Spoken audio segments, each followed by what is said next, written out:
Halo guys, halo, halo guys. Kok pada diem sih? Kita mau ngapain ya?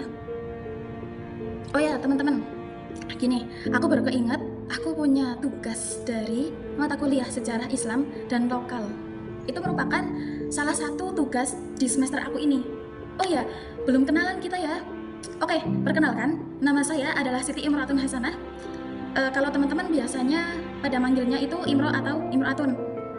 Saya salah satu mahasiswa semester 3 di UIN Saifuddin Zuhri, Purwokerto. Kalian tahu kan tempatnya di mana? Ya di Purwokerto. Nah, saya itu mengambil prodi pendidikan bahasa Arab. Jadi ini guys, tugas dari Bu dosen, suruh cerita tentang sejarah Islam di Banyumas guys. Nah, kebetulan aku berasal dari Kebumen, jadi 11-12 sama Kebumen. Untuk sejarah Islamnya, mereka itu saling berkaitan karena antara Banyumas dan Kebumen itu berdekatan guys. Oke, jadi gini teman-teman, kita mau nyeritain sejarah ya. Nanti bagaimana sejarah Islam yang berada di Banyumas, bagaimana Islam itu lahir hingga pesat hingga saat ini. Ya dari yang dulu itu Islam belum dikenal apa itu Islam, terus agamanya itu seperti apa gitu oleh masyarakat Banyumas. Nah, saya akan mengamati sejarah Islam yang berada di Banyumas. Saya akan mengamati di salah satu daerah, yaitu Kecamatan Purwokerto teman-teman.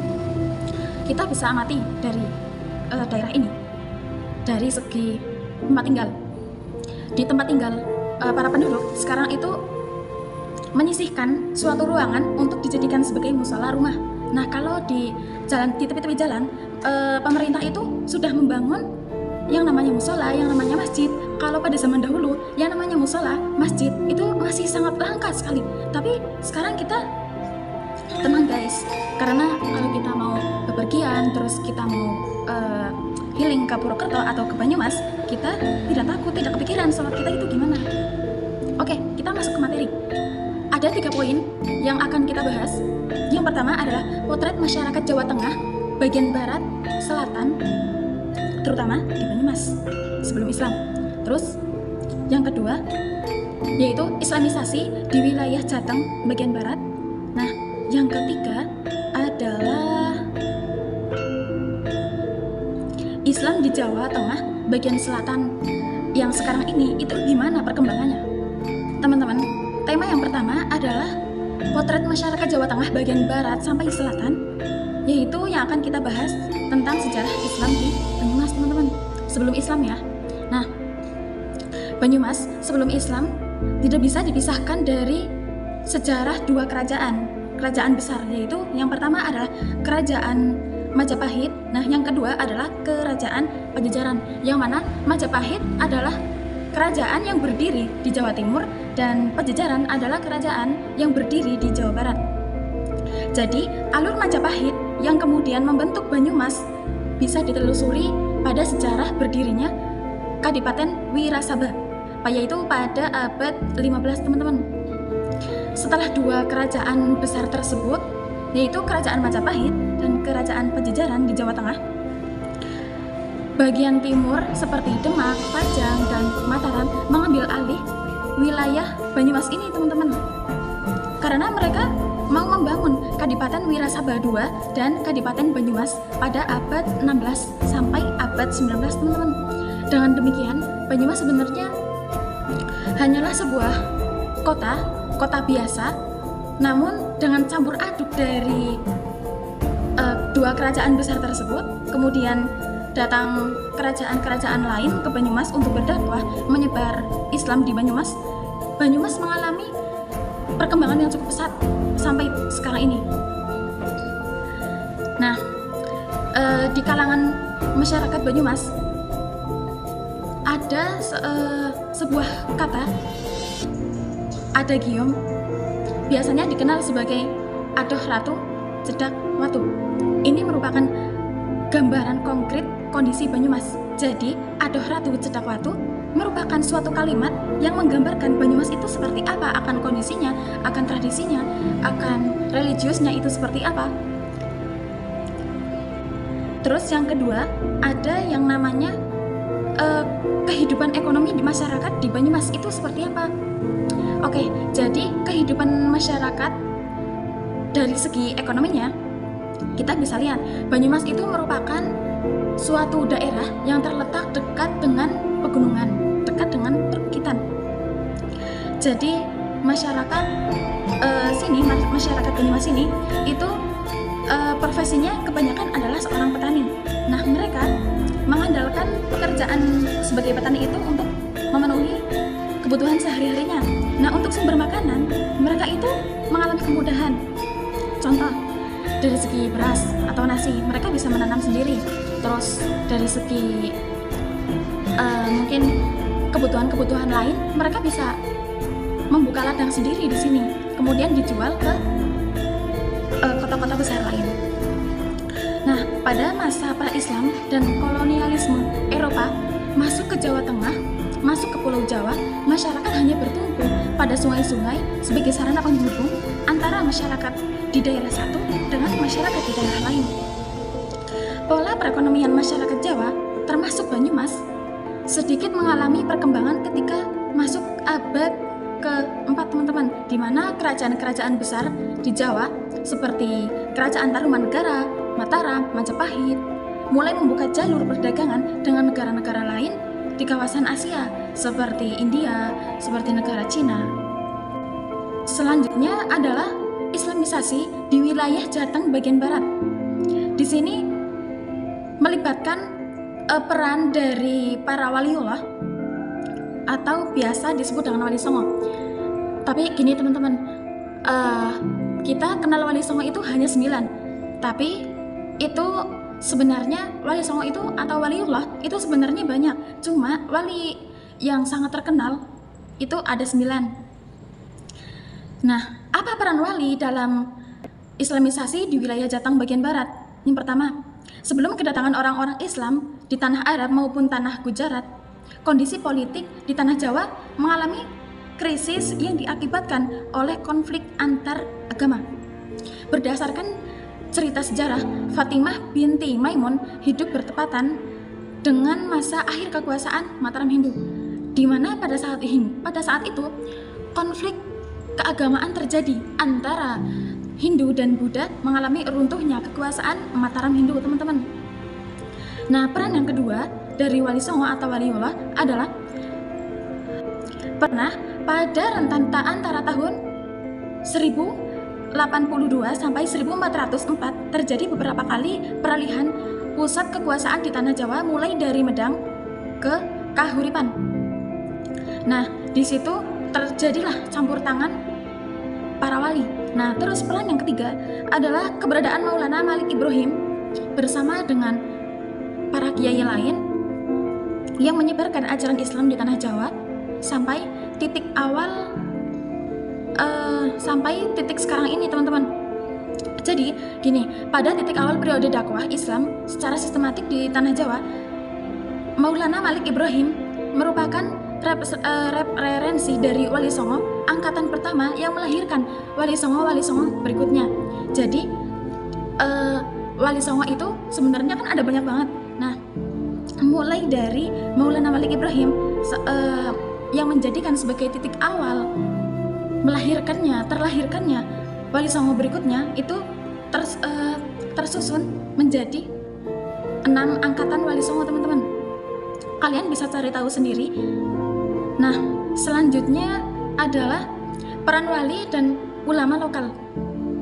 Jadi, Banyumas merupakan suatu kabupaten, merupakan suatu daerah yang melibatkan peran wali atau ulama lokal. Nah, yang pertama, seperti Syekh Makdum Wali dan Raden Banyak Belanak atau Penembahan Senopati. Sejarah gelar Pangeran Senopati Mangkubumi di Kadipaten Pasiluhur sangat erat hubungannya, teman-teman, dengan sejarah Kesultanan Demak. Nah, yang kedua adalah Syekh Abdus Samad Jombor, Cipete Cilongok, Banyumas. Beliau merupakan salah satu ulama yang berasal dari Jawa Barat. Beliau lahir kira-kira pada abad ke-16. Nah, menurut cerita rakyat setempat bahwa Mbah Munhasir adalah pendatang muslim dari daerah Sriwijaya, Palembang. Nah, Syekh Abdus Samad merupakan seorang pemuda yang menghabiskan masa mudanya di pondok pesantren Gunung Jati, Cirebon, Jawa Barat. Karena dia adalah seorang keturunan dari kerajaan, tapi dia memilih untuk menyebarkan agama Islam di Banyumas ini, teman-teman. Nah, selanjutnya adalah Pangeran Jambu Karang dan Syekh Atas Angin.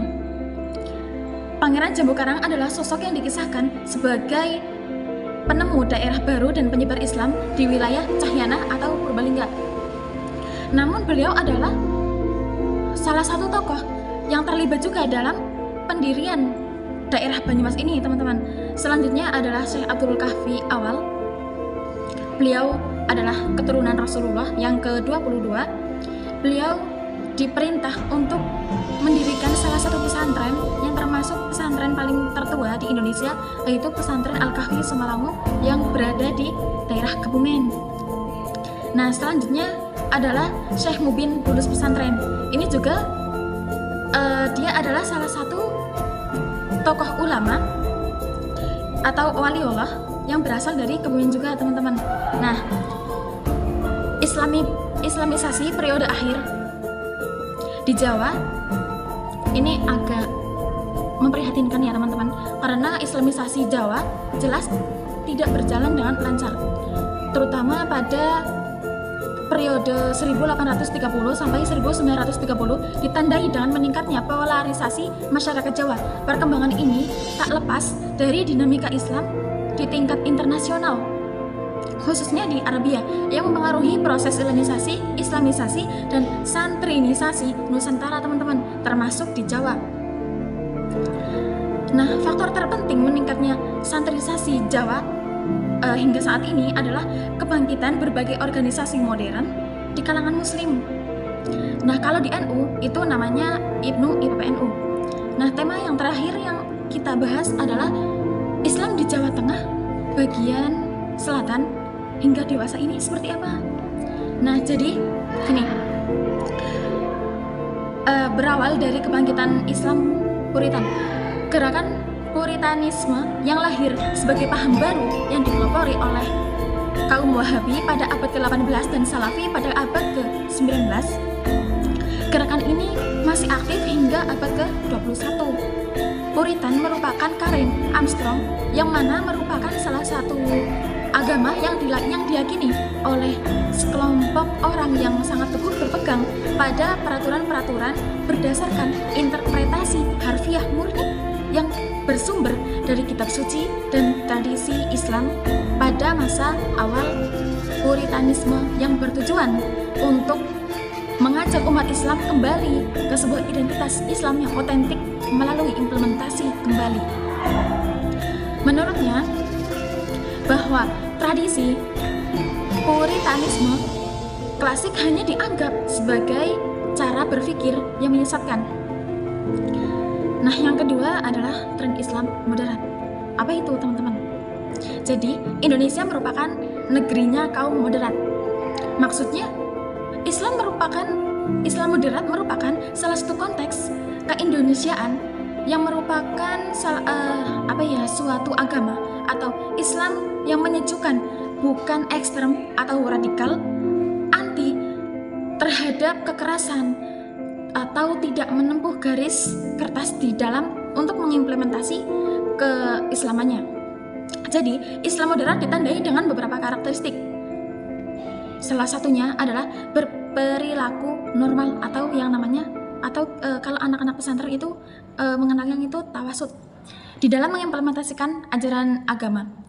Terus menghindari kekerasan, toleran terhadap perbedaan pendapat, memprioritaskan dialog, berpikir rasional, terus mengakordimir konsep-konsep modern yang secara substansial. Lalu lahirnya pemikiran Islam liberal itu gimana? Jadi di kalangan pemikir dan intelektual Indonesia tidak dapat terlepas dari pengaruh para pemikir Barat yang menggagas liberalisasi Islam. Prinsip dasar yang dipegang oleh kelompok liberal Islam salah satunya adalah pentingnya kontekstualisasi ijtihad. Terus yang kedua, komitmen terhadap rasionalisme dan pembaharuan agama. Nah, yang ketiga adalah penerimaan terhadap pluralisme agama-agama. Nah, yang keempat adalah pemisahan agama dari partai politik dan kedudukan negara yang non-sestarian. Jadi kesimpulan dari yang saya ceritakan, dari yang sedikit saya cerita tadi di awal, bahwa Banyumas adalah salah satu daerah yang masih bisa dikatakan dengan daerah yang masih kental dengan yang namanya adat istiadat, dengan biasanya Banyumas itu terkenal dengan bahasa ngapaknya, teman-teman. Nah, apalagi setelah Islam masuk ke dalam Banyumas ini mengalami perubahan yang cukup pesat. Banyumas tambah keren dari segi ekonomi, dari segi politik, dari segi sosial, budaya. Mereka pandai untuk memodifikasi antara keduanya sehingga tidak memunculkan konflik di antara keduanya, teman-teman. Oke, sekian yang saya dapat ceritakan tentang sejarah Islam di Banyumas. Mungkin dari teman-teman ada yang mau komen atau menambahkan cerita, mungkin pas saya di awal ceritanya kurang atau ada yang salah, kalian teman-teman bisa